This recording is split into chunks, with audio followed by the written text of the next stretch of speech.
Imagine spending $25,000 and 6 months building an app only to launch to crickets. No users, no traction, just an empty bank account and a bruised ego. You'd feel even more shitty if it was other people's monies, like investors or venture capital. Now picture this instead, launching an app with a wait list of eager users and investors knocking at your door. The difference? Proper idea validation. So in the next few minutes, I'm going to show you exactly how to make the second scenario your reality. Have you ever had a brilliant app idea but hesitated, wondering if anybody would actually use it? You're not alone. That uncertainty stops countless great ideas in their tracks. But what if I told you there's a way to test your app's potential before investing a single dollar in development? Enter the smoke test, the first crucial step to app success. So what exactly is a smoke test? Think of it as a low-cost experiment to gauge real market interest in your app idea. It's like dipping your toe in the water before diving in. And trust me, this simple step can save you thousands of dollars and months of wasted effort. Because here's the thing, too many aspiring app creators skip this vital stage.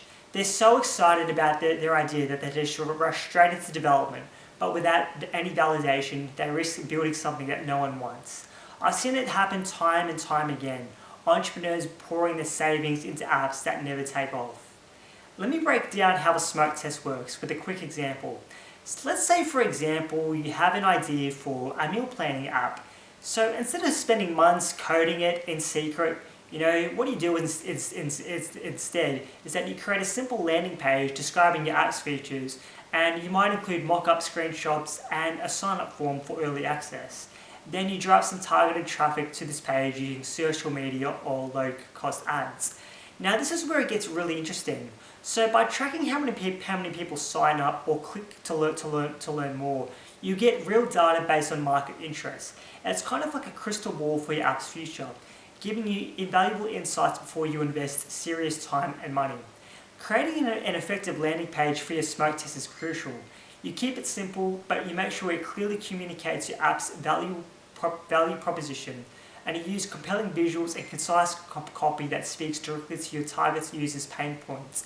And don't forget a clear call to action, whether it's signing up for updates or joining a waitlist, because the results of smoke tests can be truly eye-opening. Sometimes the ideas that you thought that were guaranteed will fall flat. Maybe other ideas or other concepts that you weren't sure about generate massive interest. That's the power of putting your ideas out there and letting the market respond, instead of just building your apps in secret and just thinking that once you build it, they will come. That's not how it works, unfortunately, in this day and age. So by running a smoke test, you're essentially fast-forwarding through months of development and user acquisition. You're gathering real data that can save you from pursuing a doomed concept and give you the confidence to go all in on a winning idea. It's like having a time machine for your app business. But the smoke test is just the beginning of your validation journey. So picture this, you just shared your app concept with a good friend of yours and they're absolutely thrilled. But here's the catch, their excitement might be the very thing that's holding your app idea back. Let's uncover why seeking unbiased feedback is crucial and how to get it.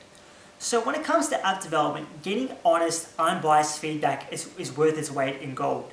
Because here's the problem, your friends and your family are often too nice. They don't want to hurt your feelings, so they'll tell you that your idea is amazing, even if they have doubts in the back of their mind, but won't admit it to you. This false positivity can lead you down a dangerous path, thinking that your app is perfect, but where it might have some serious flaws instead. So how do we break free from this echo chamber of praise? It's time to step outside your comfort zone and talk to real potential users. This process is known as customer discovery. It's all about understanding a target audience's problem without pushing your product on them. It's a game changer for app developers. Let's walk through how to set up those crucial user interviews or surveys. Firstly, identify your target audience. Who are the people most likely to use your app? And once you know who you're looking for, reach out to them. You can use social media, online forums, or even approach people in relevant locations, or even target Facebook or school groups. The key here is to find individuals outside your immediate social circle. Whether you're crafting questions for these interviews or surveys, focus on open-ended queries that allow people to express their thoughts freely. Instead of asking, do you like this feature? Try something like, what stands out most to you about this concept? Or What challenges do you face when trying to, use this app, etc., etc.? These types of questions encourage honest, detailed responses that can reveal true user needs and pain points. So here's a pro tip. Create a comfortable environment for feedback. Let your interviewers know that you're looking for honest opinions, not praise, and even roast maybe. Encourage them to be critical. It is the only way for your app idea to improve. Now brace yourself, because the insights you might uncover might actually surprise you. You might find that the feature that you thought your app's selling point isn't actually that important to users, or you could discover a pain point that you actually never considered addressing. That is the power of real user feedback.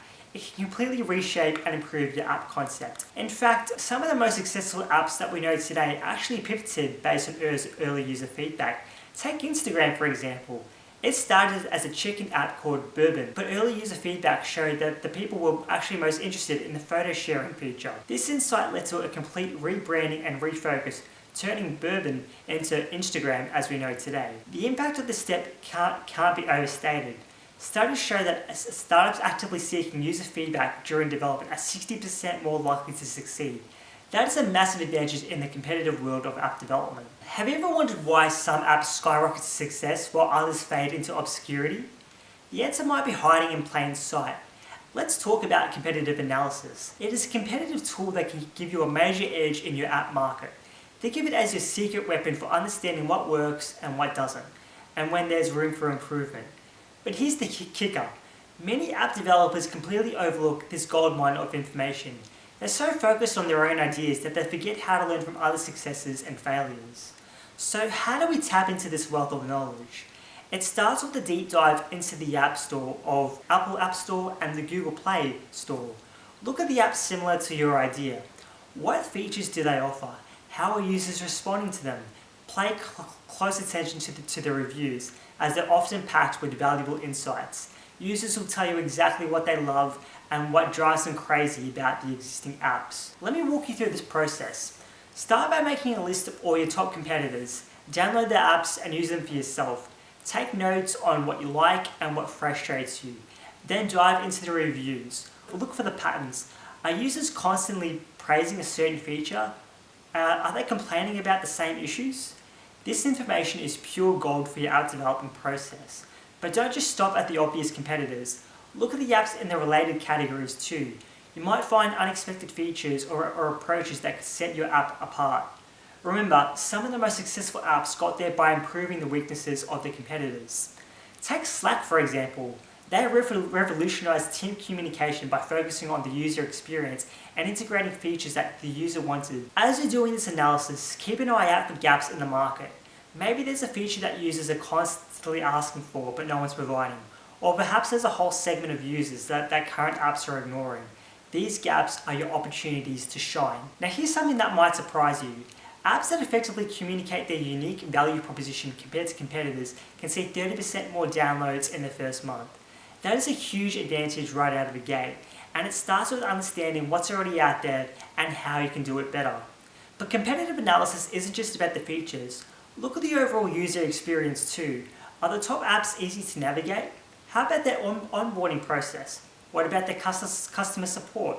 Often these elements set successful apps apart from the rest. By now, you're probably starting to see the patterns emerging. Maybe you notice that the more successful apps in the category have a certain type of interface, or they offer a particular core feature. These patterns are a roadmap to success. Use them to guide your own app development. So competitive analysis can give you a significant advantage in the app market. It's like having a crystal ball that shows you what users want and what they're willing to pay for. So you think you're ready to put your refined app idea to the ultimate test? Let's talk about the minimal viable product, also known as an MVP, which I've also discussed on my channel. It is the final checkpoint before you dive into full-scale development, and trust me, it's a game changer. So what exactly is an MVP? It is a stripped-down version of your app that only includes the core features just needed to solve your users' main problems.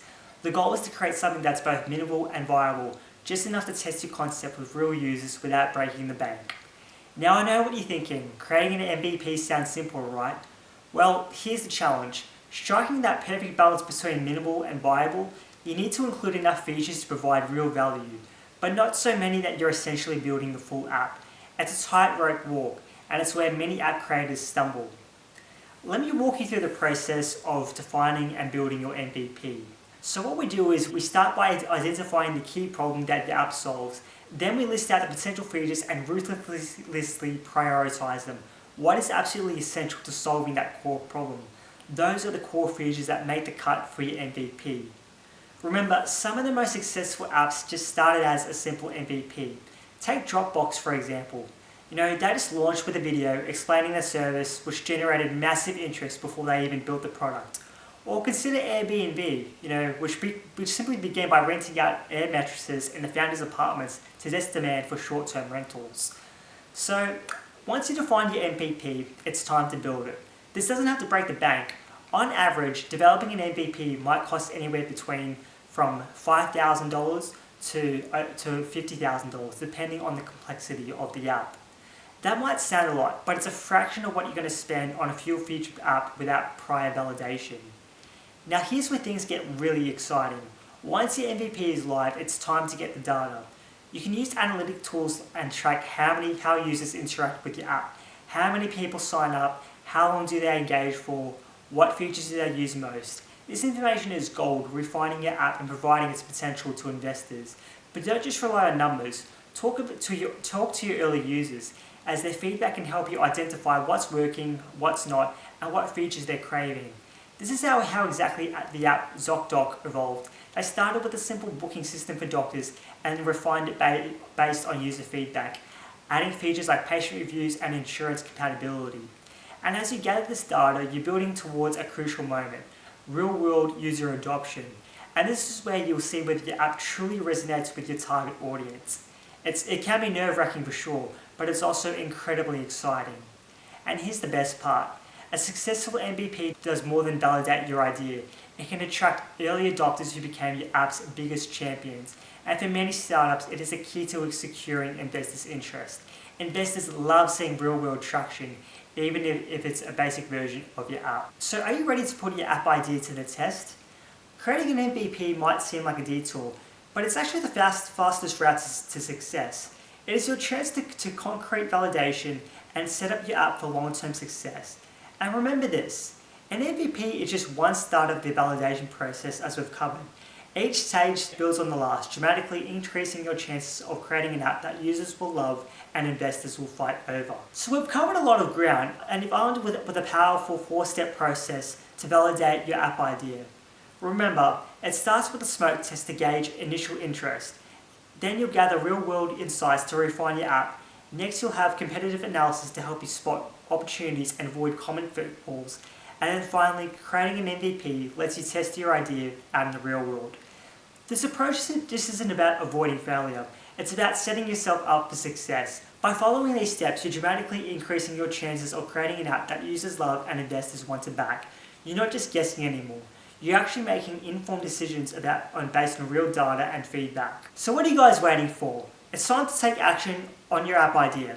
Start with a simple marketing website to test the waters. You can use tools like System.io to get it up and running quickly. Then consider running some paid ads to drive potential customers to your site. Every interaction gives you valuable data to refine your concept. Don't just let your brilliant app idea just stay an app idea in secret. Use these validation roadmap to bring it to life. The app market is waiting for your innovation, so get out there and make it happen. And if you need help implementing your app MVP to life, I'd love to help you out on making it a reality. You can click on the link below to book a free call with me and we'll discuss how I can help you out. Thank you so much for watching, and if this video has helped you out a lot, smash that like button down below, as it will help with the YouTube algorithm to further help more people out. See you in the next video.